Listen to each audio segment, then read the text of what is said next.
എല്ലാവർക്കും കല്ലൂസ് and family വേൾഡിലേക്ക് സ്വാഗതം. അപ്പോൾ നമ്മളിന്ന് ചെയ്യാൻ പോകുന്നത് ഒരു വെണ്ടയ്ക്ക തീയലാണ്. നമ്മുടെ വീട്ടിൽ വയ്ക്കാറുള്ള രീതിയിലാണ് ഈ തീയൽ വയ്ക്കുന്നത്. ഇതിന് ആവശ്യമായ സാധനങ്ങൾ: ഒരു 10 വെണ്ടയ്ക്ക, 2 സവാള, 3 പച്ചമുളക്, 1 കത്തിരിക്ക, പിന്നെ വേണ്ടത് 2 തണ്ട് കറിവേപ്പില. അപ്പോൾ നമുക്ക് കുക്കിങ്ങിലേക്ക് പോയാലോ. ഞങ്ങളിവിടെ ചീനച്ചട്ടിയിലാണ് തീയൽ വയ്ക്കാറ്. അതുകൊണ്ട് ഒരു ചീനച്ചട്ടി അടുപ്പിൽ വെച്ചു. ആവശ്യത്തിന് അല്പം എണ്ണ ഒഴിച്ചു, കടുകിട്ടു, കുറച്ച് ഉള്ളി ഇട്ടു, 2 തണ്ട് കറിവേപ്പിലയും ഇട്ടു. ഇനി അത് അല്പം വഴറ്റിയെടുക്കുക. അതിലേക്ക് നേരത്തെ മുറിച്ച് വെച്ച സവാള ഇടണം. അതും കുറച്ച് വഴറ്റിയെടുക്കണം.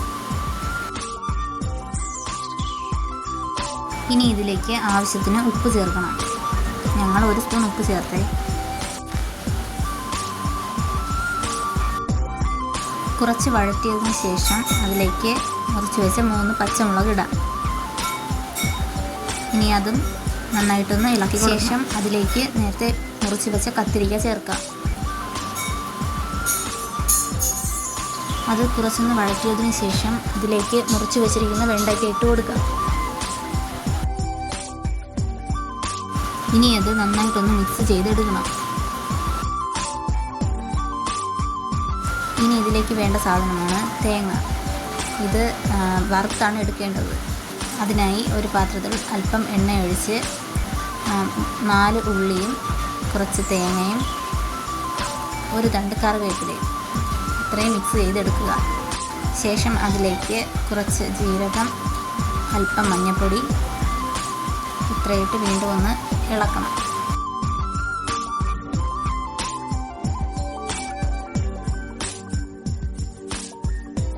ഈ തേങ്ങ നന്നായിട്ടൊന്ന് ചുവപ്പിച്ചെടുക്കണം. അതിനായി ഇത് കുറച്ച് നേരം ഇങ്ങനെ ഇളക്കി കൊടുത്തുകൊണ്ടേ ഇരിക്കേണ്ടി വരും. പിന്നെ കരിഞ്ഞു പോകാതെ സൂക്ഷിക്കണേ. ശേഷം ഇതിലേക്ക് 1.5 സ്പൂൺ മുളക് പൊടി, 1 സ്പൂൺ മല്ലിപ്പൊടി എന്നിവ ചേർക്കാം. ഇത്രയും ചേർത്ത് വീണ്ടും ഒന്ന് ഇളക്കണം.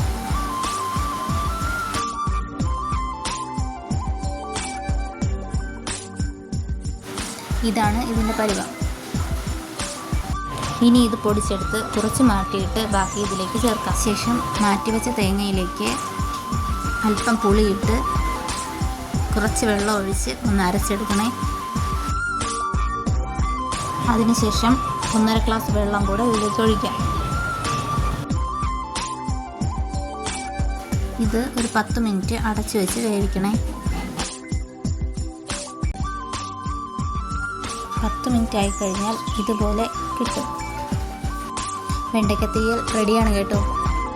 അപ്പോൾ ഇന്നത്തെ വീഡിയോ ഇത്രയേ ഉള്ളൂ.